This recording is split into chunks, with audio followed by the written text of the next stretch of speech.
हमारा शीर्षक है पवन दूतिका। कवि अयोध्या सिंह उपाध्याय हरिओद। छठा छंद था, जाते जाते अगर पथ में किलांत कोई दिखावे, तो जाके सन्निकट उसकी किलांतियों को मिटाना है। धीरे धीरे परस करके गात उत्ताप खोना है। सदगंधों से श्रीमत जन को हर्षितों सा बनाना है। राधा रानी पवन को दूतिका बना करके भेजा है। उनको संबोधित करती हुई कहती हैं कि जाते जाते अगर पथ में किलांत कोई दिखावे, जब तुम्हारा मथुरा जाना होगा तो पथ माने मार्ग में, रास्ते में, किलांत माने थका हुआ यदि कोई राहगीर दिखाई देता है तो जाके सन्निकट माने उसकी किलांतियों को मिटाना है। सन्निकट माने निकट होता है, पास होता है। उसकी किलांतियों माने थकावट को दूर करना है और उसके पास जाकर के उसकी थकावट को दूर करना है। धीरे धीरे परस करके गात उत्ताप होना है और धीरे धीरे परस माने स्पर्श करके, गात माने शरीर को, उत्ताप माने गर्मी को, खोना माने दूर करना है और धीरे धीरे उसके शरीर की जो गर्मी है, जो पीड़ा है, जो परेशानी है, उसको दूर करना है। सदगंधों से श्रीमत जन को हर्षितों सा बनाना है।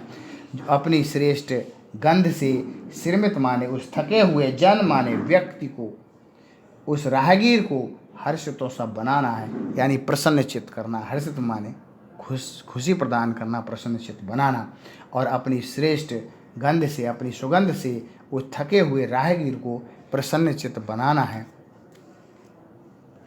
लज्जाशीला पथिक महिला जो कहीं दृष्टि आए, होने देना विकृत वसना तो न तू सुंदरी को। थोड़ी सी श्रमित वह हो गोद में श्रांति खोना, होठों की और कमल मुख की मलानताएं मिटाना है।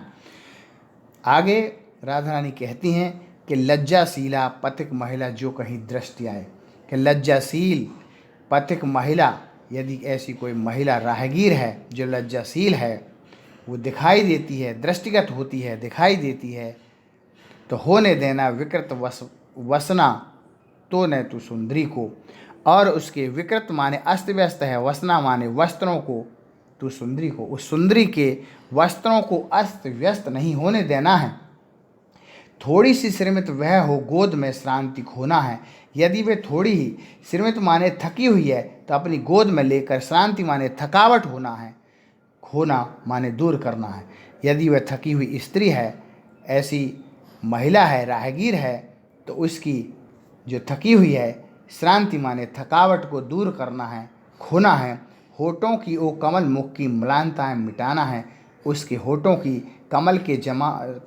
कमल के समान जो उसका सुंदर मुख है, उसकी मलानताएं माने मलिनता को मिटाना है, दूर करना है। अगला है, कोई क्लांता कृषक ललना खेत में जो दिखावे, धीरे धीरे परस उसकी क्लांतियों को मिटाना। जाता कोई जलज यदि हो व्योम में, तो उसे ला छाया द्वारा सुखित करना तृप्त भूतांगना को। आगे कहती हैं कि क्लांता माने थका हुआ, कृषक ललना, ललना माने स्त्री होता है, एक किसान है और उसकी पत्नी है, यदि खेत में वो काम करते हुए दिखाई देते हैं। वो पवन को संबोधित करते हुए राधा रानी कहती हैं, यदि कोई क्लांता माने थके हुए हैं, कृषक माने किसान है, लल्ला माने स्त्री हैं, खेत में यदि वो दिखाई देते हैं, धीरे धीरे परस उसकी क्लांतियों को मिटाना है। धीरे धीरे उसके नज़दीक जाकर के क्लांतियों माने थकावट को दूर करना है, मिटाना है। जाता कोई जलद यदि हो व्योम में, ला छाया द्वारा सुखित करना तृप्त भूतांगना को। यदि कोई जा रहा हो, जलद माने बादल है, व्योम माने आकाश, यदि आकाश में कोई बादल हो तो छाया द्वारा सुखित करना और उसकी छाया से उसे सुख प्रदान करना है, उसे शांति देनी है।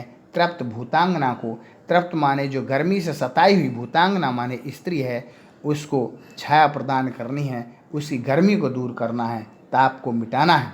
अगला है, जाते जाते मथुरा धाम में उत्सुकता हो, न्यारी शोभा वर नगर की देखना मुग्ध होना है। तू होवेगी चकित लख के मेरु से मंदिरों को, आभा वाले कलश जिनके दूसरे अर्क से हैं। देखे पूजा समय मथुरा मंदिरों मध्य जाना है। नाना वाद्यों मधुर स्वर से मुग्धता को बढ़ाना है। केवा लेके रुचिर तरु के शब्दकारी फलों को धीरे धीरे मधुर रव से मुग्ध हो बजाना है।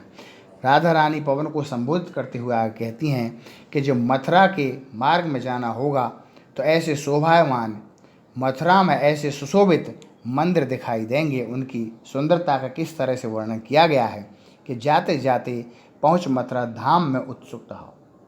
यदि मथुरा में पहुँच कर के वहाँ मथुरा नगरी में आपकी महलों को देख करके उत्सुका माने उत्सुकता होगी।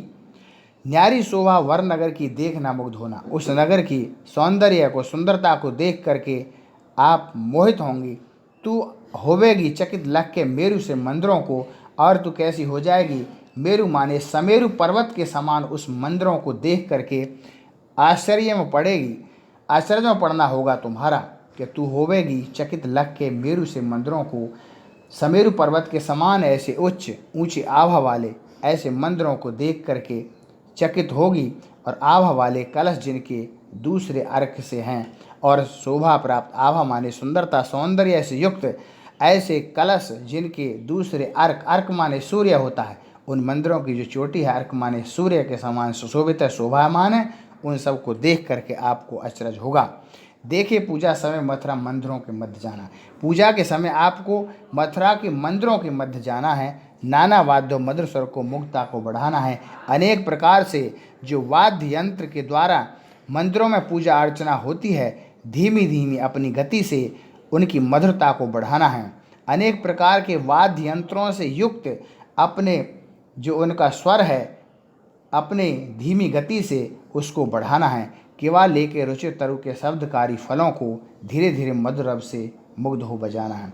केवा माने अथवा होता है, लेकर के रुचिर माने रुचिपूर्वक, तरु माने वृक्षों के शब्दकारी फल, फल और जो पत्तियां हैं अर्थात वृक्षों से उन शब्दों के द्वारा और मधुरता प्रदान करनी है, उनको मधुरता प्रदान करनी है और धीरे धीरे मधुर रव से मुग्ध हो बजा करके बजाना है। और धीरे धीरे होकर के मधुरता से पूर्ण ऐसी रव माने ध्वनि होता है, उस मुग्धता से उनको बजाना है, अर्थात उस वातावरण को और अच्छा बना देना है।